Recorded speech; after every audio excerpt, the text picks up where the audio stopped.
दो चीज आदमी रा कशद जोरे जोर, दो चीज आदमी रा कशद जोरे जोर, ये के आबोदाना दिगर खाके गोर। দুটি বস্তু মানুষকে অত্যন্ত তীব্র গতিতে আকর্ষণ করতে থাকে নিজের দিকে। একটা হলো তার রিজিক, তার দানা পানি, আরেকটা হলো তার কবরের মাটি। তাকে আকর্ষণ করে, যথাসময়ে তাকে ওই জায়গায় পৌঁছাতে হবে। একবার আমি এখানে মাহফিলে এসেছিলাম, অনেক আগের কথা। আপনাদের কাছে যে সৈয়দপুর একটা জায়গা আছে, এয়ারপোর্ট আছে, ওখানে মাহফিল শেষ করার পরে মাদ্রাসায় এক ছেলে আমার সাথে দেখা করতে এসেছে। অ্যাবনর্মাল ছেলে, মানে বয়স খুব বেশি না, 20-25 হবে, যুবক, দেখা করতে এসছে। তো আমাকে পরিচয় করানো হলো, তার মা 3 দিন আগে ইন্তেকাল করেছেন, 2.5-3 দিন আগে ইন্তেকাল করেছেন দুর্ঘটনার শিকার হয়ে। এই জন্য সে একেবারে মুশরে আছে, একটু দোয়া করে দেন। ঘটনা কি, তার মা অসুস্থ, ছেলে এসেছে মাকে হসপিটালে নিয়ে যাবে। মা বলছে আমার অত বড় অসুস্থতা নাই, অত রোগ নাই যে আমাকে হসপিটালে যাওয়া লাগবে, ডাক্তারের কাছে বলে ওষুধ নিয়ে আয়, আমি খেয়ে নেব, যা। ছেলে বলছে না মা, তোমাকে যাওয়াই লাগবে, চলো যাই। তো মাকে মোটর সাইকেলের পিছনে বসিয়েছে, নিজের মোটর সাইকেলের পিছনে বসিয়ে রওনা হয়েছে। রওনা হয়ে এটা ট্রেন লাইন পার হচ্ছে। আর আল্লাহর কি কুদরত, ওই পার হওয়ার ঠিক মুহূর্তে উপরে ওঠার পরে তার স্টার্ট বন্ধ হয়ে গেছে। এদিকে ট্রেন আসছে, এখন ট্রেনে যে এটাকে সরাবে, এই সরাতে সরাতে মানে বুঝতে বুঝতে দেরি হয়ে গেছে, ট্রেন এসে মেরে দিয়েছে। সে ছিটকে সাইডে পড়েছে, তার কিছু হয়নি, কিন্তু তার চোখের সামনে তার মা কাটা পড়েছে ট্রেন। এটা দেখার পরে তার ভিতরে এক ধরনের অপ্রকৃতস্থতা দেখা দিল। সে নিজেকে আর ঠিক রাখতে পারছে না, নর্মাল হতে পারছে না, রাতে ঘুমাতে পারে না। মা বাসাতে তো ভালোই ছিল, অসুস্থ ছিল, হালকা অসুস্থ, মার মহব্বত করে সুস্থতার জন্য নিয়ে যাচ্ছিলাম, আর এখানে কাটা পড়ে গেলাম। আমার মা কাটা পড়ে গেল আমার চোখের সামনে, যেন আমি আমার মাকে মারলাম। বিষয়টা এরকম না? তো তার কাছে কি হচ্ছে, খুব পেরেশানি আর কষ্ট যাচ্ছে। তাকে বসিয়ে রেখে, শোনার পরে তাকে বসিয়ে আমি তাকে একটা ঘটনা শুনিয়েছি। আর তিবরুল মাসবুক নামে একটা কিতাব আছে ইমাম গাজালি রহমতুল্লাহ আলাইহ, ওই কিতাবের ভিতরে একটা ঘটনা লেখা আছে। আমি ঘটনাটা তাকে শোনালাম। আমি বললাম বসো বাবা, তুমি একটু বসো, তোমাকে একটা ঘটনা শোনাই। বেশ আগের কথা, এক আল্লাহওয়ালার দরবারে এক লোক বসা, অনেক লোকই বসা। হঠাৎ থেকে একজন আগন্তুক আসলেন, নতুন এক লোক বাইরে থেকে এসছেন, এসে ওই মজলিসের মধ্যে বসেছেন। মজলিসের মধ্যে বসে ওই নির্ধারিত ওই লোকটার দিকে, একটা লোকের দিকে খুব তীব্র দৃষ্টি হেনে তাকিয়েছিলেন, কিছুক্ষণ কড়া দৃষ্টিতে তাকিয়েছিলেন। তাকিয়ে কিছুক্ষণ পরে উঠে চলে গেছে। আগন্তুক এসেছিল, মজলিসে উপস্থিত এক ব্যক্তির দিকে তীব্র দৃষ্টি হেনে তাকিয়ে আবার উঠে চলে গেছে। এখন ওই লোক চলে যাওয়ার পরে যার দিকে তাকিয়েছিল সেই লোক উঠে বুজুর্গের কাছে এসছে, এসে বলছে হযরত, আমার খুব ভয় লাগছে। কেন, কি ভয়? হুজুর, একটু আগে একটা লোক এসেছিল আপনার মজলিসে, এসে কিছুক্ষণ পরে আবার চলে গেল, আপনি দেখেছেন? হ্যাঁ দেখেছি। হুজুর, ওই লোকটা আমার দিকে খুব তীব্র দৃষ্টি হেনে তাকিয়েছিল, আপনি দেখেছেন? যে হ্যাঁ দেখেছি। হুজুর, আমার খুব ভয় লাগছে। কি ভয়? আমার মনে হচ্ছে উনি মালাকুল মউত আজরাইল আলাইহিস সালাম মানুষের বেশে এসেছিলেন, আমার কাছে মনে হচ্ছে। আমার খুব ভয় লাগছে। তো কি করা? আপনি আমাকে অমুক দ্বীপে পাঠিয়ে দেন। কোথায় পাঠিয়ে দেন? অমুক দ্বীপে পাঠিয়ে দেন। একটা দ্বীপের কথা বললো। অমুক দ্বীপে আপনি পাঠিয়ে দেন, যেন উনি আমাকে ওখানে খুঁজে না পান। উনি তো আবার আসবে, যদি আমার মত লেখা থাকে তো এখানে এসে তো আমাকে খুঁজবে, অতএব যেন খুঁজে না পান, তো আমাকে ওই জায়গাতে পাঠিয়ে দেন, আমি মৃত্যু থেকে বাঁচতে চাচ্ছি। বুজুর্গ বলেন, মৃত্যু থেকে কি বাঁচা কারো পক্ষে সম্ভব? যখন তোমার লেখা হবে তখন তো এমনিই হবে, খামাখা ভয় পাচ্ছ কেন? না, আপনি আল্লাহর কাছে দোয়া করে আমাকে পাঠিয়ে দেন। যেই দ্বীপের কথা বলছে সেই দ্বীপে সাধারণ নৌকা দিয়ে যেতে মাসখানেকের মতো লাগে, আর দ্রুতগামী নৌকা দিয়ে গেলে 8 দিন সময় লাগে। কয়দিন? 8 দিন। এত দূরে, সাগরের মাঝখানে একদিন। এখন বুজুর্গ আল্লাহর কাছে দোয়া করলেন, ইয়া আল্লাহ, আপনার এই বান্দা ভয় পাচ্ছে, আপনি দয়া করে তাকে ওখানে পৌঁছার ব্যবস্থা করে দেন। তার আগে বুজুর্গ বলছে যে আমি তোমাকে ওখানে পৌঁছাবো কেমনে, আমার কি পৌঁছানোর ক্ষমতা আছে নাকি? বলছে না, আপনি বাতাসকে আদেশ করেন, বাতাস নিয়ে যাবে। উনি বললেন, বাতাস কি আমার কথায় চলে? তো ওই লোক নাছোড় বান্দা, সে বলে যে না, বাতাস আপনার কথায় চলে না, কিন্তু বাতাস যার কথায় চলে সেই আল্লাহর সাথে আপনার সম্পর্ক আছে, আপনি আল্লাহর কাছে বলেন, আল্লাহ কবুল করবেন। তো বুজুর্গ দেখলেন এত নাছোড় বান্দা ছাড়বে না, উনি দোয়া করলেন আল্লাহর কাছে।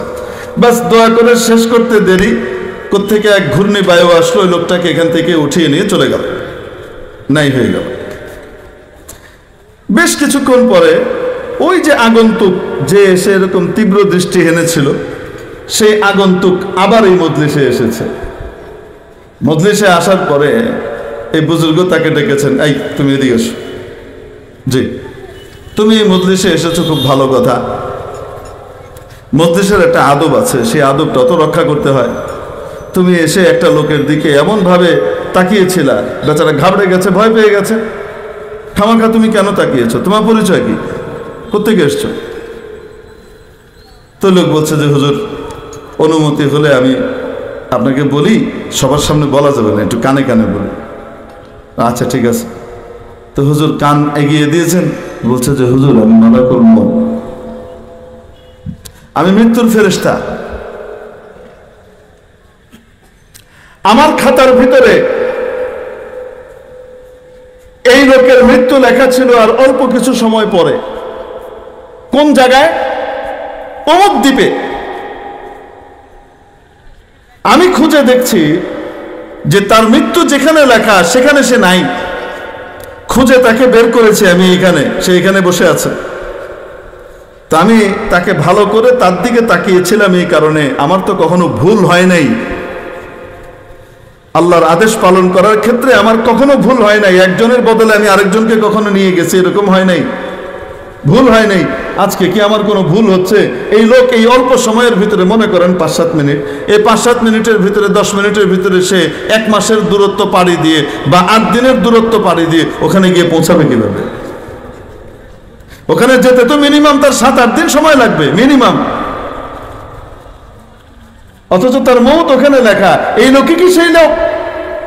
এইটা দেখার জন্য আমি তার দিকে খুব গভীরভাবে তাকিয়েছি। তাকানোর পরে দেখলাম যে না, আমার ভুল হয় নাই, এই লোক সেই লোকই যার কথা আমার খাতায় লেখা আছে। অতএব আমি নিশ্চিন্ত হলাম, সে কিভাবে ওখানে যাবে এটা আমার দায়িত্ব না। আমার দায়িত্ব হলো যথাসময়ে ওই জায়গায় পৌঁছে যাওয়া। এজন্য আমি ওইখানে পৌঁছে গেলাম। হুজুর, আমি ওইখানে পৌঁছে দেখি বড় আশ্চর্য ব্যাপার, সেই লোক আমার আগে ওইখানে পৌঁছে গেছে। আমি তার রূহ কবজ করে রেখে আবার আমি আপনার দরবারে এসেছি, মজলিসে এসেছি দেখতে যে কি অবস্থা, ওই লোক আছে কিনা। না, সেই লোক নাই হুজুর। তো কিভাবে গেল এটা আমার কৌতূহল ছিল, আপনার কাছে আসলাম। তো বললো যে এই ঘটনা। এখন বলেন দেখি, যেখানে যার মউত লেখা আছে, যেই জায়গাতে তার বর্ডার দেওয়া আছে, ভিসা শেষ, এই বর্ডার দিয়ে তাকে দুনিয়া থেকে বেরোতে হবে, সেই বর্ডারের যথাসময়ে তাকে থাকতেই হবে, ঠিক কি ঠিক না? তা আমি বাবুকে বললাম, বাজান তুমি এত বেশি কষ্ট পেও না, অবশ্যই তোমার মা দুনিয়া থেকে চলে গেছেন, এজন্য তোমার অনেক কষ্ট হবে নিঃসন্দেহে। এই সান্ত্বনা দেওয়ার ভাষা আমার কাছে নাই, কিন্তু তুমি যে তোমার মাকে নিয়ে আসছিলা, মার খেদমত করবার জন্য, করার কারণে যে সওয়াব আল্লাহর পক্ষ থেকে আসার, সেটার পরিপূর্ণই তুমি পাবা। মায়ের দোয়াও তুমি পরিপূর্ণ পেয়েছো। কোনো সন্দেহ নাই। তবে তোমার আম্মা জানেন এখানে শাহাদাত লেখা ছিল, যে এখানে এসে তিনি হঠাৎ মারা যাবেন, কাটা পড়ে মারা যাবেন। যেহেতু ইমানদার মানুষ যখন কোনো ধরনের দুর্ঘটনার শিকার হয়ে মারা যায়, আল্লাহ তাআলা তাকে শহীদের দরজা দান করেন। তো তোমার মাকে আল্লাহ তাআলা শহীদের দরজা দান করার জন্য যথাসময়ে এখানে নিয়ে এসেছেন। এটা তুমি মনে কষ্ট নিয়ে লাভ নাই, এটার জন্য অতিরিক্ত পেরেশান হয়েও না। দোয়া করো তোমার মা যেন জান্নাতে থাকেন। মেরে মুহতারাম দোস্ত, এই জন্য বলছিলাম, এক একটা বছর যখন পার হয় আমাদের, আমরা কেক কাটি, আনন্দ করি। এটা বুদ্ধিমানের কাজ না বোকার কাজ? বোকার কাজ। কারণ বয়স বাড়ে নাই, বয়স বাড়ার সাথে সাথে একদিক থেকে বয়স বেড়েছে, আরেক দিক থেকে আসলে আমার ওমর, আমার হায়াত, আমার জীবন কমেছে। মেরে মুহতারাম দোস্ত, বলছিলাম আমাদের যখন দুনিয়াতে আমরা আসি, আমরাও কিছু দিনের জন্য ভিসা নিয়ে এসেছি। আমাদের প্রত্যেককেই নির্ধারিত মেয়াদের ভিসা দেয়া হয়েছে। যার যখন ভিসার মেয়াদ শেষ হবে তাকে এখান থেকে ওই জগতে পাড়ি জমাতে হবে। এই ভিসা স্ট্যাম্পিং করে দেওয়া হয় কখন? নবী পাক সাল্লাল্লাহু তাআলা আলাইহি ওয়াসাল্লাম হাদিস শরীফে ইরশাদ করেন, মানুষ যখন তার মায়ের পেটে উদর জগতে 4 মাস পার করে, তার মায়ের পেটে যখন তার কয় মাস হয়ে যায়? 4 মাস হয়ে যায়, 1 মাস 20 দিন পার হয়, আল্লাহ তাআলা তার জন্য একজন ফেরেশতাকে পাঠান এবং আদেশ করেন, এই কয়টা জিনিস লিখে দাও, তার জন্য বরাদ্দ করে দাও, 4টা জিনিস লিখো। তার ভিতরে একটা হলো তার হায়াত কতদিন এখানে থাকবে, দুনিয়াতে তার মেয়াদ কতদিন হবে, কবে এখান থেকে যাবে। তাহলে প্রত্যেকের ভিসা, দুনিয়াতে থাকার যে ভিসা আর মেয়াদ, এটা দিয়ে দেওয়া হয়েছে, অনুমতিপত্র দেওয়া হয়েছে কখন? দুনিয়াতে এখনো সে আসে নাই, তার আগেই মায়ের পেটেই দিয়ে দেওয়া হয়েছে। কেউ 80 বছরের জন্য এসেছে, কেউ 70 বছর সময় পেয়েছে, কাউকে মাত্র 10 বছর মেয়াদ দেওয়া হয়েছে, কাউকে 2 দিন বয়স দেওয়া হয়েছে, কাউকে আবার 120 বছর হায়াত দেওয়া হয়েছে। কতদিন কার হায়াত হবে কেউ জানে না, তবে গড় আয়ু কত? নবী পাক সাল্লাল্লাহু তাআলা আলাইহি ওয়াসাল্লাম হাদিস শরীফের মধ্যে আমাদেরকে জানিয়েছেন যে আমার উম্মতের গড় আয়ু মা বাইনা 60 ওয়া 70, 60 থেকে 70-এর ভিতরে ওঠানামা করবে। আমার উম্মতের গড় আয়ু, কেউ হয়তো 120 বছর বাঁচবে, আরেকজন 2 দিন বেঁচেছে, তো গড়ে গিয়ে কি হয়ে যাবে? ওরকমই কাছাকাছি একটা বয়সের ভিতরে চলে আসবে। মেরে মুহতারাম দোস্ত, কার কতদিন আয়ু নিয়ে আমরা এসেছি, কে কতদিন আয়ু নিয়ে এসেছি, আর কে কতদিনের ভিসা নিয়ে দুনিয়াতে এসেছি আমরা কেউ জানি? আসতে বলেন, এসেছি কেন? এবার একটু চলেন আমরা ওই আমেরিকায় আবার চলে যাই। একজন মানুষ আমেরিকায় গেল 10 বছরের ভিসা নিয়ে, সেখান থেকে সে হিসাব করেছে তার 10 বছর পরে বাংলাদেশে ফিরে এসে সারা জীবনের যত প্রয়োজন আছে সেই প্রয়োজন তাকে ওখান থেকে ইনকাম করে নিয়ে আসা লাগবে। ওখান থেকে বাংলাদেশে তার অ্যাকাউন্ট আছে ব্যাংকে, সেই ব্যাংক অ্যাকাউন্টে সে কি পাঠায়? টাকা পাঠায়। যত বেশি সমৃদ্ধ হবে তার অ্যাকাউন্ট, তত বেশি সে সুখ স্বাচ্ছন্দ্যের জীবন কাটাবে, এটা সে জানে। ওখানে যাওয়ার পরে সে চোখ ধাঁধানো শপিং মল, চাকচিক্যময় রাস্তা, নাইট ক্লাব আর বার, দামি দামি গাড়ি, আলিশান বাড়ি, দামি দামি 5 স্টার বা 7 স্টার হোটেল, এই সব কিছু তার চোখের সামনে থাকে, কিন্তু সেগুলা দিয়ে সে বিভ্রান্ত হয় না। সে তার টার্গেট ঠিক করে রাখে, এখানে আমি মৌজ মস্তি আরামায়েশ করবার জন্য আসি নাই, আমি এখানে এসেছি কাজ করবার জন্য। যত বেশি ইনকাম করব তত বেশি আমি আমার বাড়িতে সুখে শান্তিতে থাকব। তো এত কিছু থাকে, কত পার্টি চলছে, এটা হচ্ছে সেটা হচ্ছে, সে সেদিকে তাকাই না। তার একটাই টার্গেট, আমাকে ডলার ইনকাম করতে হবে, আমাকে ইনকাম করতে হবে, আর আমার দেশে আমাকে পাঠাতে হবে।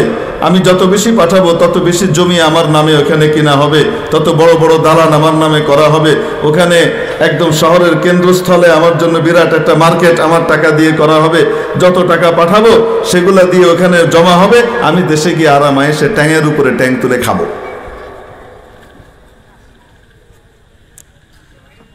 দুই ব্যক্তি গেল। এক ব্যক্তি ওখানে যাওয়ার পরে সে হিসাব কিতাব করে দেখলো যে আমাকে খাটাখাটনি করে এই পরিমাণ ডলার ইনকাম করতে হবে, এটার জন্য সে অস্থির হয়ে গেল। এবং অস্থির হওয়ার পরে এই দামি দামি সুন্দর সুন্দর এই সেই জিনিসপত্র এগুলা তাকে আকর্ষণ করে না, তাকে আকর্ষণ করে কোথায় কাজ আছে আর সেই কাজ করে আমি টাকা ইনকাম করব। সে কাজ করতে গিয়ে তার যে ডিগ্রি, তার যে স্ট্যাটাস, সেই স্ট্যাটাস অনুযায়ী যদি কাজ পায় তাও করে, ওই স্ট্যাটাস অনুযায়ী যদি কাজ না পায়, নিম্ন স্তরের কাজ পায় সেটাও করে। ইঞ্জিনিয়ার সাহেব এখান থেকে বড় ডিগ্রি নিয়ে গিয়েছেন, গিয়ে চাকরি যাওয়ার সাথে সাথে পান নাই। এখন কি করবেন? পেট্রোল পাম্পে কর্মচারী হয়ে গাড়ির ভিতরে কি করছেন? পেট্রোল ভরছেন। এরকম ঘটনা বিদেশে ঘটে কি ঘটে না? কেউ এটাকে খারাপও মনে করে না। হোটেলের বেয়ারার কাজ করেন, এমবিএ করা মানুষ, এমবিবিএস ডাক্তার, তারপরে আপনার বিএসসি ইঞ্জিনিয়ার, এমএস করা ইঞ্জিনিয়ার, গিয়ে ওখানে হোটেলের বেয়ারার কাজ করে, 5 মাস খাটে। জি স্যার, কি কি লাগবে? এই নিয়ে আসো। আচ্ছা ঠিক আছে, ওই প্লেট এনে দিচ্ছে, খাবার এনে দিচ্ছে, তারপরে আবার এখান থেকে গিয়ে ডিশ ওয়াশিং, ডিশ ক্লিনিং এরও কাজ করা লাগে অনেক সময়। এই সমস্ত এটো প্লেট বাসনগুলো কি করে? ধুচ্ছেন। কে ধুচ্ছেন?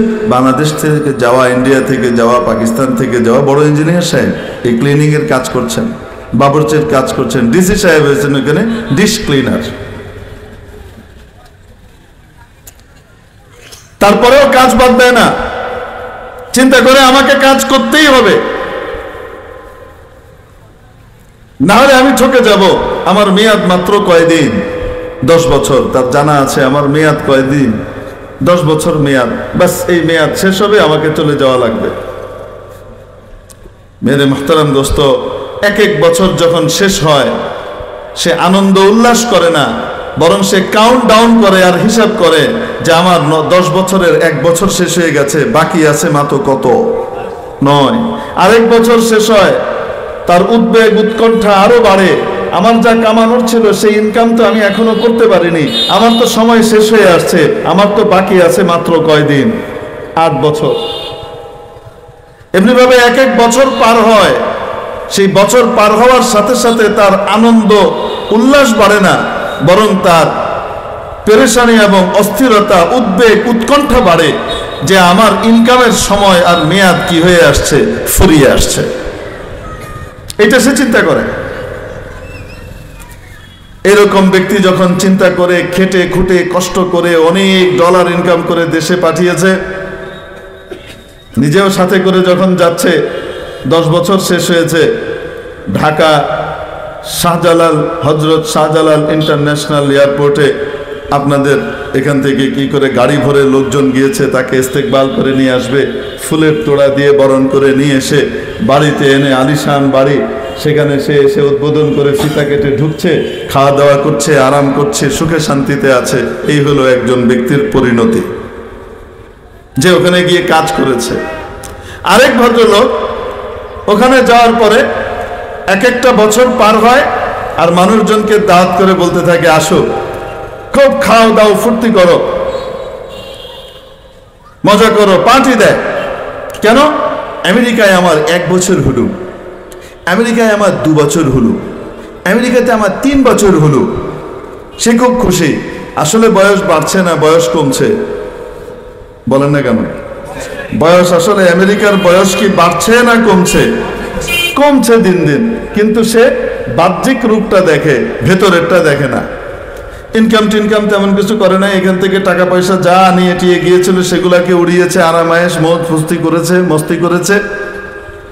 আরো কিছু ঋণ টিন বোঝা মাথায় করে নিয়ে এখন যখন ফিরে আসছে, আসার সময় তার কাছে কোনো কি নাই, টাকা পয়সা নাই, উল্টো আরো ঋণের বোঝা মাথায় করে নিয়ে আসছে। যেগুলো এখান থেকে ঋণ করে গিয়েছিল সেগুলোও আছে, ওখান থেকে আরো কিছু ঋণ করে ফিরে আসছে। যখন ফিরে আসবে তখন ইস্তেকবাল হবে, ফুলের মালা হবে, কি বলেন আপনারা? ফুলের তোড়া দিয়ে বরণ করবে না, যত পাওনাদার আছে সব একসাথে জমা হবে। এই বেটা টাকা নিয়ে গেছে, বলছে 1 বছরের ভিতরে দিবে, দেয় নাই, এখন 10 বছর পার হয়ে গেছে, আসতেছে ধর এটারে, ধরে ওখান থেকেই হয় টাকা দাও, নয়তো লাল ঘরে যাও, শ্রী ঘরে যাও। লাল ঘর বোঝেন তো? জেলখানা। এই হলো তার পরিণতি। এই হলো 2 ব্যক্তি। ঠিক তদ্রূপ আল্লাহ তাবারাকা ওয়া তাআলা আমাদেরকে কাউকে 70, কাউকে 80, কাউকে 60, কাউকে 40, কাউকে 50, এক একজনকে এক এক পরিমাণ সময়ের মেয়াদ দিয়ে এই দুনিয়াতে পাঠিয়েছেন। 12টা মাস পার হয়, সাথে সাথে 1টা বছর করে কাটা যায়। 1টা বছর বয়স বাড়লো না 1টা বছর বয়স আসলে কমলো, তার মেয়াদের ভেতর থেকে কমলো। বুদ্ধিমান মানুষ কমার কারণে আনন্দ ফুর্তি করে না, সে হিসাব কিতাব মেলাতে থাকে যে আমাকে সামনে কি করতে হবে, আমার আখিরাতের আসল বাড়িতে আমাকে যাওয়া লাগবে, সেই বাড়ির জন্য আমার পূর্ব প্রস্তুতি নেওয়ার জন্য এখানে পাঠানো হয়েছে, সেই প্রস্তুতিটা কতটুকু হলো, এটার জন্য সে অস্থির হয়ে যায়। বছর পার হলে আনন্দ করে না, জন্মদিন পালন করে না। ইসলাম বুদ্ধিমানদের ধর্ম, মুসলিম জাতি বুদ্ধিমান জাতি, দেখা দেখি চলার অনুকরণীয় জাতি না, অনুকরণকারী জাতি নয়, তারা অনুসরণীয় জাতি, যে তাদেরকে মানুষ কি করবে, অনুসরণ করবে। তারা বুদ্ধিমান জাতি। ইসলাম এজন্য তার দ্বীনের ভিতরে, ধর্মের ভিতরে কোন রকমের এই জন্মদিন পালনের আহাম্মকি মার্কা কারবারই রাখে নাই। আরে 1একটা বছর শেষ হলো মানে তো আমি যে মেয়াদ নিয়ে এসেছিলাম সেই মেয়াদের 1টা বছর কাটা গেল।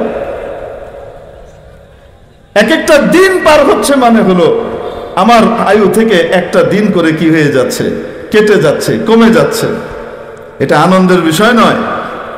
বোকা মানুষ যারা ওই চোখ ধাঁধানো শপিং মল, দুনিয়ার চাকচিক্য এগুলো দেখে ব্যস্ত হয়ে যায়, মৃত্যুর পরের জগৎ, আখিরাতের আসল জগৎ সম্পর্কে বেখবর হয়ে যায়, সে সমস্ত ব্যক্তিরা সেদিকে লক্ষ্য করে না, সেদিকে তাকায় না। তারা বসে বসে দুনিয়া নিয়েই মেতে থাকে। একটা সময় তার শেষ হয়ে যায়, ইলা আজালিন মুসাম্মা এসে পৌঁছে যায়, বাস আল্লাহ তাবারাকা ওয়া তাআলা তার ফেরেশতাকে পাঠিয়ে দেন, ইমিগ্রেশন পুলিশ চলে আসে, হযরত আজরাইল আলাইহিস সালাম, যার যখন সময় এসেছে তাকে আস্তে করে পাকড়াও করে নিয়ে চলে যান। আমেরিকাতে গেলে, ইংল্যান্ডে গেলে ভিসার মেয়াদ শেষ হওয়ার পরেও পালিয়ে থাকা যায়। অবৈধভাবে অবস্থানের সুযোগ আছে, চোখ ফাঁকি দিয়ে হয়তো পালিয়ে থাকা যাবে, কিন্তু আল্লাহর দেয়া মেয়াদ আর ভিসা যখন শেষ হবে, এখান থেকে যাওয়ার যে ডাক আসবে, তখন আর পালিয়ে থাকা যাবে না। এমন পুলিশ, যে পুলিশ যেখানেই সে থাক না কেন সেখানেই সে উপস্থিত হবে। 1 মুহূর্ত আগেও হবে না, পরেও হবে না। 1 মুহূর্ত আগেও হবে না, পরেও হবে না। সাদ্দাদ এর নাম শুনেছেন আপনারা? যে সাদ্দাদ বড় শক্তিমান বাদশা ছিল, বড় শক্তিশালী বাদশা ছিল।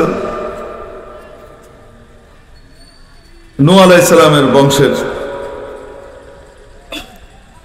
যখন নাকি নবীরা এসে জান্নাতের কথা শুনিয়েছে, জাহান্নাম থেকে ভয় দেখিয়েছে, আল্লাহর বাণীগুলো পৌঁছেছে, এখন সাদ্দাত বলে জান্নাতে যাওয়ার দরকার কি, দুনিয়াতেই তো আমি জান্নাত বানাতে পারি, মরার পরে আমার জান্নাত লাগবে কেন, দুনিয়াতেই তো জান্নাত বানাতে পারি, আমার জান্নাতে সবাই থাকবে। জান্নাতে কি কি থাকে, নাজ নেয়ামতের বিবরণগুলো সে নবীদের কাছ থেকে শুনেছে, কিন্তু মানে নাই, সে অবাধ্যতা করেছে এবং নিজে একটা জান্নাত বানিয়েছে। তার ধারণায় জান্নাত, আসলে জান্নাতীরা যদি বাথরুম করার জায়গা হইতো তো সেই বাথরুমের যোগ্য ওইটা না। জান্নাতে যাওয়ার পরে কোনো বাথরুম করার মৌকাই আসবে না। এমন দামি দামি খাবার সে খাবে, এমন হাই কোয়ালিটির খাবার খাবে যে সেই খাবার পেটে যাওয়ার পরে কোনো দুর্গন্ধ, ফুটফাট, এগুলা তৈরি হবে না। মানে দুনিয়ার খাবার কেমন, যত দামি খাবার, যত মজার খাবার, দুর্গন্ধ মাশাআল্লাহ তত বেশি। বলেন না কেন? সাধারণ পান্তা ভাত আর মরিচ দিয়ে খেয়েছে, গন্ধ পাওয়া যায় না তেমন একটা। বিরিয়ানি খেয়েছে মাশাআল্লাহ, ভালো ভালো দামি দামি খাবার খেয়েছে, ওইটার সেন্টও মাশাআল্লাহ এরকমই হয়। কি বলেন আপনারা? দুনিয়ার কোয়ালিটি হলো এই। আর আখিরাত এক এক বেলায় 1,60,000 ডিশ খাবে জান্নাতি।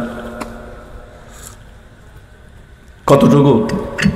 1,60,000 ডিশ খাবে এক একজন এক এক বেলায়। খাওয়া দাওয়ার পরে পরবর্তী বেলা আসার আগে আগেই পেটের ভেতরে একটু কেমন যেন হবে, তারপর একটা ঢেকুর আসবে। ঢেকুরটার যে সুঘ্রাণ সেটা হবে মিশকে আম্বরের চেয়েও বেশি, মৃগ নাভির চেয়েও বেশি সুগন্ধিযুক্ত হবে। ব্যাস, যা খেয়েছিল ওটা হজম হয়ে মুখ দিয়ে বেরিয়ে গেছে, পেটে আর কোনো দুর্গন্ধ জাতীয় জিনিসপত্র নাই। এই হলো জান্নাত। এখন বলেন তো দেখি, এরকম জান্নাত সাদ্দাদের পক্ষে দুনিয়াতে তৈরি করা সম্ভব? কিন্তু সে একটা মনে করলো আর কি, যে আমি করছি, আমি জান্নাত বানাচ্ছি। তো যাই হোক, সে বিশাল জান্নাত বানিয়েছে। সোনা দিয়ে বাড়ি বানিয়েছে, রূপা দিয়ে বাড়ি বানিয়েছে, সোনা রূপার মিশ্রিত বাড়ি, তারপরে জবরজাত ইয়াকুত এগুলা দিয়ে, দামি দামি পাথর দিয়ে সুন্দর সুন্দর বাড়ি বালাখানা বানিয়েছে, এবং নির্ঝরণী সমূহ তৈরি করেছে, লেক তৈরি করেছে, নদী নালা তৈরি করেছে, বিশাল মানে আলিশান কারবার করেছে। প্রধান ফটক রেডি হয়েছে। এখন সে ভেতরে ঢুকবে যেদিন তার উদ্বোধনী দিবস। সে এখন উদ্বোধন করার জন্য কোথায় যাবে? জান্নাতে যাবে। আমাদের দেশে তো মাশাআল্লাহ একটু বড় জিনিস উদ্বোধন একবারে হয় না, উদ্বোধন কয়েকবারে করা লাগে। পদ্মা সেতুর উদ্বোধন রেডিই হয়নি, অর্ধেক কোনো মতে যায়, আর অর্ধেক দিয়ে গাড়ি যেতে পারে না। নাট বল্টু তখন মানে টাইটও দেওয়া হয়নি, ঢিলে ঢালা, মোটরসাইকেলওয়ালা গিয়ে হাত দিয়ে খুলেও ফেলে। এই অবস্থায়ও একটা উদ্বোধন হয়ে গেল। বলেন না কেন? নাকি হয় নাই? যাই হোক, মাশাআল্লাহ আলহামদুলিল্লাহ, উদ্বোধন হয়ে যাওয়ার কারণে তো আমরা একটা সাইড দিয়ে হলেও তো যাইতে আসতে পারছি, শুক্রিয়া। যদিও প্রথম কয়েকদিন পারি নাই, শুধু উদ্বোধনের চেহারাই দেখছি। এখন মোটামুটি মনে হয় সবকিছু ঠিকঠাক হয়ে গেছে, আলহামদুলিল্লাহ। আবার আরেকবার উদ্বোধন হলো, হইতে পারে 1 বছর পুরা হওয়ার পরে আরেকবার উদ্বোধন হবে, কওয়া যায় না। তো সাদ্দাত নিয়ে আবার এটা করে না। সাদ্দাত সাহেব একবারেই পুরা রেডি হওয়ার পরে উদ্বোধন করার জন্য সে ভেতরে যাচ্ছে, জান্নাতে ঢুকছে, সে তার বানানো জান্নাত। জান্নাতে তাকে যারা অভ্যর্থনা জানাবে, নবীদের বর্ণনা অনুযায়ী এভাবে, ওয়াসিকাল্লাযীনা তাকাউ রাব্বাহুম ইলাল জান্নাতি যুমারা, জান্নাতের দিকে দলে দলে মুত্তাকিনকে কি করা হবে? ইস্তেকবাল করে নিয়ে যাওয়া হবে। এই একই সিকা, এটা আবার অন্য অর্থে ব্যবহৃত হবে যখন ওয়াসিকাল্লাযীনা কাফারু ইলা জাহান্নামা যুমারা, তখন টেনে হিঁচড়ে নিয়ে যাওয়ার অর্থ হবে। এখন ইস্তেকবাল করে নিয়ে যাওয়ার পার্টিও আছে, তার দেহরক্ষী বাহিনীও আছে। এত বড় বাদশা ভেতরে ঢুকবার জন্য যখন একেবারে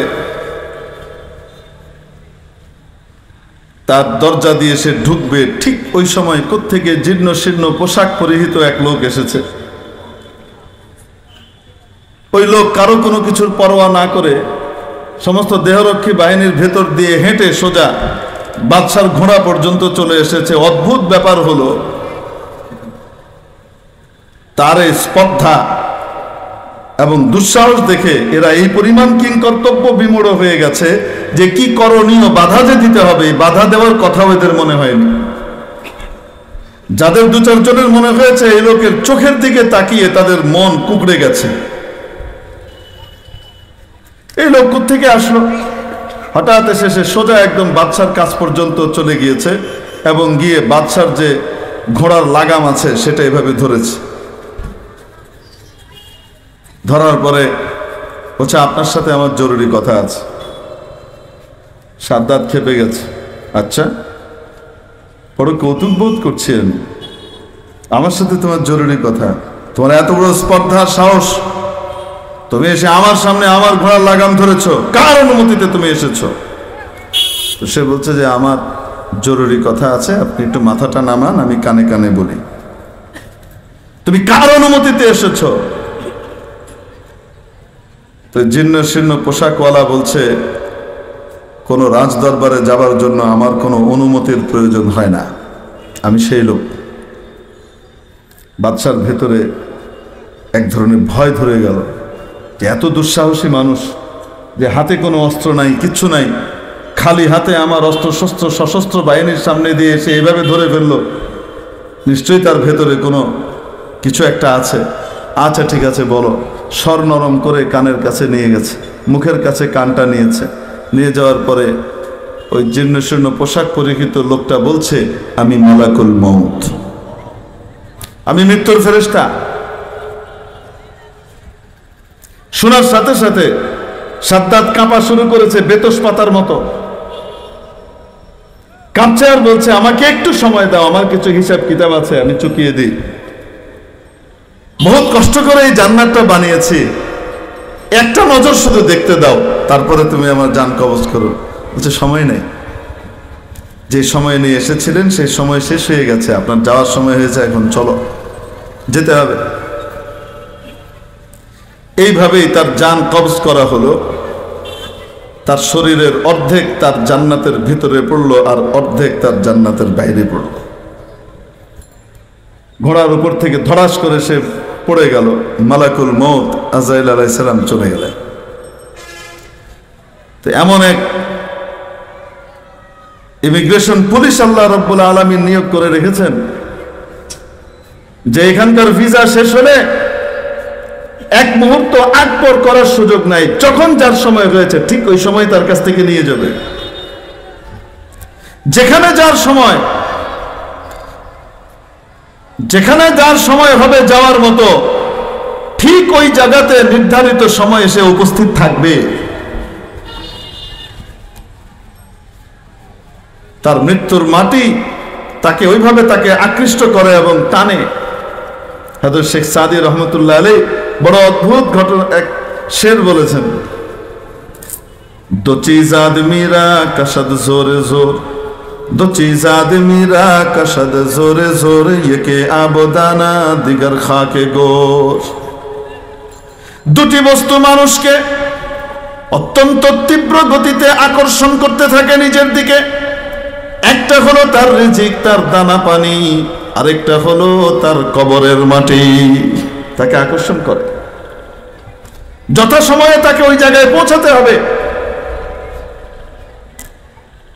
একবার আমি এখানে মাহফিলে এসেছিলাম, অনেক আগের কথা, আপনাদের কাছে যে সৈয়দপুর একটা জায়গা আছে, এয়ারপোর্ট আছে, ওখানে মাহফিল শেষ করার পরে মাদ্রাসায় এক ছেলে আমার সাথে দেখা করতে এসেছে। অ্যাবনর্মাল ছেলে, মানে বয়স খুব বেশি না, 20-25 হবে, যুবক, দেখা করতে এসছে। তো আমাকে পরিচয় করানো হলো, তার মা 3 দিন আগে ইন্তেকাল করেছেন, 2.5-3 দিন আগে ইন্তেকাল করেছেন, দুর্ঘটনার শিকার হয়ে। এই জন্য সে একেবারে মুশরে আছে, একটু দোয়া করে দেন। ঘটনা কি, তার মা অসুস্থ, ছেলে এসেছে মাকে হসপিটালে নিয়ে যাবে। মা বলছে আমার অত বড় অসুস্থতা নাই, অত রোগ নাই যে আমাকে হসপিটালে যাওয়া লাগবে, ডাক্তারের কাছে বলে ওষুধ নিয়ে আয়, আমি খেয়ে নেব, যা। ছেলে বলছে না মা, তোমাকে যাওয়াই লাগবে, চলো যাই। তো মাকে মোটর সাইকেলের পিছনে বসিয়েছে, নিজের মোটর সাইকেলের পিছনে বসিয়ে রওনা হয়েছে। রওনা হয়ে এটা ট্রেন লাইন পার হচ্ছে। আর আল্লাহর কি কুদরত, ওই পার হওয়ার ঠিক মুহূর্তে উপরে ওঠার পরে তার স্টার্ট বন্ধ হয়ে গেছে। এদিকে ট্রেন আসছে, এখন ট্রেনে যে এটাকে সরাবে, এই সরাতে সরাতে মানে বুঝতে বুঝতে দেরি হয়ে গেছে, ট্রেন এসে মেরে দিয়েছে। সে ছিটকে সাইডে পড়েছে, তার কিছু হয়নি, কিন্তু তার চোখের সামনে তার মা কাটা পড়েছে ট্রেনে। এটা দেখার পরে তার ভিতরে এক ধরনের অপ্রকৃতস্থতা দেখা দিল। সে নিজেকে আর ঠিক রাখতে পারছে না, নর্মাল হতে পারছে না, রাতে ঘুমাতে পারে না।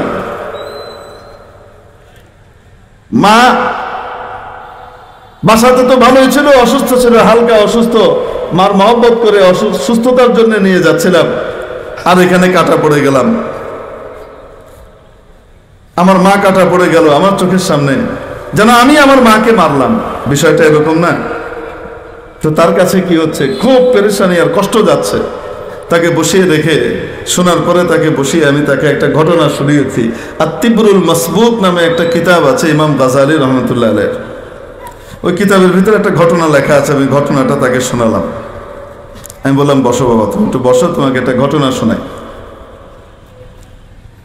বেশ আগের কথা, এক আল্লাহওয়ালার দরবারে এক লোক বসা, অনেক লোকই বসা। হঠাৎ থেকে একজন আগন্তুক আসলেন, নতুন এক লোক বাইরে থেকে এসছেন, এসে ওই মজলিসের মধ্যে বসেছেন। মজলিসের মধ্যে বসে ওই নির্ধারিত ওই লোকটার দিকে, একটা লোকের দিকে খুব তীব্র দৃষ্টি হেনে তাকিয়েছিলেন, কিছুক্ষণ কড়া দৃষ্টিতে তাকিয়েছিলেন। তাকিয়ে কিছুক্ষণ পরে উঠে চলে গেছে। আগন্তুক এসেছিল, মজলিসে উপস্থিত এক ব্যক্তির দিকে তীব্র দৃষ্টি হেনে তাকিয়ে আবার উঠে চলে গেছে। এখন ওই লোক চলে যাওয়ার পরে যার দিকে তাকিয়েছিল সেই লোক উঠে বুজুর্গের কাছে এসছে, এসে বলছে, হযরত, আমার খুব ভয় লাগছে। কেন, কি ভয়? হুজুর, একটু আগে একটা লোক এসেছিল আপনার মজলিসে, এসে কিছুক্ষণ পরে আবার চলে গেল, আপনি দেখেছেন? হ্যাঁ, দেখেছি। হুজুর, ওই লোকটা আমার দিকে খুব তীব্র দৃষ্টি হেনে তাকিয়েছিল, আপনি দেখেছেন? হ্যাঁ, দেখেছি। হুজুর, আমার খুব ভয় লাগছে। কি ভয়? আমার মনে হচ্ছে উনি মালাকুল মউত আজরাইল আলাইহিস সালাম মানুষের বেশে এসেছিলেন, আমার কাছে মনে হচ্ছে। আমার খুব ভয় লাগছে। তো কি করা? আপনি আমাকে অমুক দ্বীপে পাঠিয়ে দেন। কোথায় পাঠিয়ে দেন? অমুক দ্বীপে পাঠিয়ে দেন। একটা দ্বীপের কথা বললো, অমুক দ্বীপে আপনি পাঠিয়ে দেন, যেন উনি আমাকে ওখানে খুঁজে না পান। উনি তো আবার আসবে, যদি আমার মত লেখা থাকে তো এখানে এসে তো আমাকে খুঁজবে, অতএব যেন খুঁজে না পান, তো আমাকে ওই জায়গাতে পাঠিয়ে দেন, আমি মৃত্যু থেকে বাঁচতে চাচ্ছি।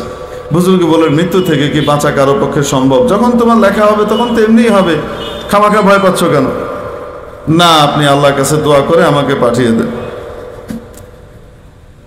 যেই দ্বীপের কথা বলছে সেই দ্বীপে সাধারণ নৌকা দিয়ে যেতে মাসখানেকের মতো লাগে, আর দ্রুতগামী নৌকা দিয়ে গেলে 8 দিন সময় লাগে। কয়দিন? 8 দিন। এত দূরে, সাগরের মাঝখানে একদিন। এখন বুজুর্গ আল্লাহর কাছে দোয়া করলেন, ইয়া আল্লাহ, আপনার এই বান্দা ভয় পাচ্ছে, আপনি দয়া করে তাকে ওখানে পৌঁছার ব্যবস্থা করে দেন। তার আগে বুজুর্গ বলছে যে, আমি তোমাকে ওখানে পৌঁছাবো কেমনে? আমার কি পৌঁছানোর ক্ষমতা আছে নাকি? বলছে, না, আপনি বাতাসকে আদেশ করেন, বাতাস নিয়ে যাবে। উনি বললেন, বাতাস কি আমার কথায় চলে? তো ওই লোক নাছোড় বান্দা, সে বলে যে, না, বাতাস আপনার কথায় চলে না, কিন্তু বাতাস যার কথায় চলে সেই আল্লাহর সাথে আপনার সম্পর্ক আছে, আপনি আল্লাহর কাছে বলেন, আল্লাহ কবুল করবেন। তো বুজুর্গ দেখলেন এত নাছোড় বান্দা ছাড়বে না, উনি দোয়া করলেন আল্লাহর কাছে। বাস দোয়া করে শেষ করতে দেরি, কোত্থেকে এক ঘূর্ণি বায়ু আসলো, ওই লোকটাকে এখান থেকে উঠিয়ে নিয়ে চলে গেল, নাই হয়ে গেল। বেশ কিছুক্ষণ পরে ওই যে আগন্তুক যে এসে এরকম তীব্র দৃষ্টি হেনেছিল, সেই আগন্তুক আবার এই মজলিসে এসেছে। মজলিসে আসার পরে এই বুজুর্গ তাকে ডেকেছেন, এই তুমি এদিকে এসো। জি, তুমি এই মজলিসে এসেছো, খুব ভালো কথা। মজলিসের একটা আদব আছে, সেই আদবটা তো রক্ষা করতে হয়। তুমি এসে একটা লোকের দিকে এমনভাবে তাকিয়েছিলা, বেচারা ঘাবড়ে গেছে, ভয় পেয়ে গেছে। খামাখা তুমি কেন তাকিয়েছো? তোমার পরিচয় কি? কোত্থেকে এসছো? তো লোক বলছে যে হুজুর অনুমতি হলে আমি আপনাকে বলি, সবার সামনে বলা যাবে না, একটু কানে কানে বলি। আচ্ছা ঠিক আছে। তো হুজুর কান এগিয়ে দিয়েছেন, বলছে যে হুজুর আমি মালাকুল মউত, আমি মৃত্যুর ফেরেশতা। আমার খাতার ভিতরে এই লোকের মৃত্যু লেখা ছিল আর অল্প কিছু সময় পরে। কোন জায়গায়? অমুক দ্বীপে। আমি খুঁজে দেখছি যে তার মৃত্যু যেখানে লেখা সেখানে সে নাই। খুঁজে তাকে বের করেছি আমি এখানে, সে এখানে বসে আছে। তা আমি তাকে ভালো করে তার দিকে তাকিয়েছিলাম এই কারণে, আমার তো কখনো ভুল হয় নাই। আল্লাহর আদেশ পালন করার ক্ষেত্রে আমার কখনো ভুল হয় নাই। একজনের বদলে আমি আরেকজনকে কখনো নিয়ে গেছি, এরকম হয় নাই, ভুল হয় নাই। আজকে কি আমার কোনো ভুল হচ্ছে? এই লোক এই অল্প সময়ের ভিতরে, মনে করেন 5-7 মিনিট, এই 5-7 মিনিটের ভিতরে 10 মিনিটের ভিতরে সে 1 মাসের দূরত্ব পাড়ি দিয়ে বা 8 দিনের দূরত্ব পাড়ি দিয়ে ওখানে গিয়ে পৌঁছাবে কিভাবে? ওখানে যেতে তো মিনিমাম তার 7-8 দিন সময় লাগবে মিনিমাম, অথচ তার মওত ওখানে লেখা। এই লোকই কি সেই লোক? এইটা দেখার জন্য আমি তার দিকে খুব গভীরভাবে তাকিয়েছি। তাকানোর পরে দেখলাম যে না, আমার ভুল হয় নাই, এই লোক সেই লোকই যার কথা আমার খাতায় লেখা আছে। অতএব আমি নিশ্চিন্ত হলাম, সে কিভাবে ওখানে যাবে এটা আমার দায়িত্ব না। আমার দায়িত্ব হলো যথাসময়ে ওই জায়গায় পৌঁছে যাওয়া। এজন্য আমি ওখানে পৌঁছে গেলাম। হুজুর আমি ওখানে পৌঁছে দেখি বড় আশ্চর্য ব্যাপার, সেই লোক আমার আগে ওখানে পৌঁছে গেছে। আমি তার রূহ কবজ করে রেখে আবার আমি আপনার দরবারে এসেছি, মজলিসে এসেছি দেখতে যে কি অবস্থা, ওই লোক আছে কিনা। না, সেই লোক নাই হুজুর। তো কিভাবে গেল এটা আমার কৌতূহল ছিল, আপনার কাছে আসলাম। তো বলল যে এই ঘটনা। এখন বলেন দেখি, যেখানে যার মওত লেখা আছে, যেই জায়গাতে তার বর্ডার দেওয়া আছে, ভিসা শেষ, এই বর্ডার দিয়ে তাকে দুনিয়া থেকে বেরোতে হবে, সেই বর্ডারের যথাসময়ে তাকে থাকতেই হবে, ঠিক কি ঠিক না? তা আমি বাবুকে বললাম, বাজান তুমি এত বেশি কষ্ট পেও না, অবশ্যই তোমার মা দুনিয়া থেকে চলে গেছেন, এজন্য তোমার অনেক কষ্ট হবে নিঃসন্দেহে। এই সান্ত্বনা দেওয়ার ভাষা আমার কাছে নাই, কিন্তু তুমি যে তোমার মাকে নিয়ে আসছিলা, মার খেদমত করবার জন্য, করার কারণে যে সওয়াব আল্লাহর পক্ষ থেকে আসার, সেটার পরিপূর্ণই তুমি পাবা। মায়ের দোয়াও তুমি পরিপূর্ণ পেয়েছো, কোনো সন্দেহ নাই। তবে তোমার আম্মা জানেন এইখানে শাহাদাত লেখা ছিল, যে এখানে এসে তিনি হঠাৎ মারা যাবেন, কাটা পড়ে মারা যাবেন। যেহেতু ইমানদার মানুষ, ইমানদার মানুষ যখন কোনো ধরনের দুর্ঘটনার শিকার হয়ে মারা যায়, আল্লাহ তাআলা তাকে শহীদের দরজা দান করেন। তো তোমার মাকে আল্লাহ তাআলা শহীদের দরজা দান করার জন্য যথাসময়ে এখানে নিয়ে এসেছেন। এটা তুমি মনে কষ্ট নিয়ে লাভ নাই, এটার জন্য অতিরিক্ত পেরেশান হয়েও না। দোয়া করো তোমার মা যেন জান্নাতে থাকেন। মেরে মুহতারাম দোস্ত, এই জন্য বলছিলাম, এক একটা বছর যখন পার হয় আমাদের, আমরা কেক কাটি, আনন্দ করি। এটা বুদ্ধিমানের কাজ না বোকার কাজ? বোকার কাজ। কারণ বয়স বাড়ে নাই, বয়স বাড়ার সাথে সাথে একদিক থেকে বয়স বেড়েছে, আরেক দিক থেকে আসলে আমার ওমর, আমার হায়াত, আমার জীবন কমেছে। আমি তো শেষ করে দিচ্ছি, বন্ধ করে দিব। হুজুরকে নিয়ে আসতে হবে তো, মানে এখানে মাঝখানে ছেড়ে দিলে তখন তো মজমা নষ্ট হবে।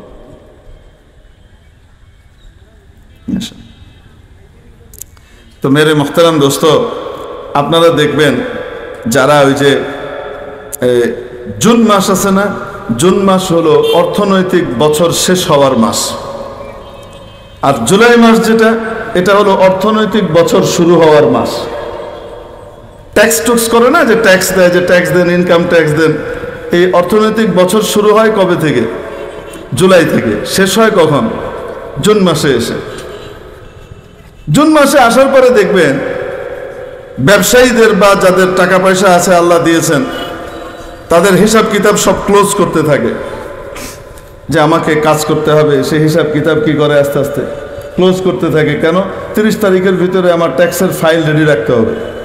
বুদ্ধিমান মানুষ সে এখানে প্রস্তুতি নেয়। তো মে মাস, জুন মাস এদিক ওদিক বেড়ানো টেড়ানো এগুলাতে যেতে চায় না, কারণ তার অফিসের অনেক কাজ আছে, হিসাব কিতাব আছে, এগুলো সব কি করতে থাকে? অডিট টডিট করাইতে হবে, রেডি করতে থাকে।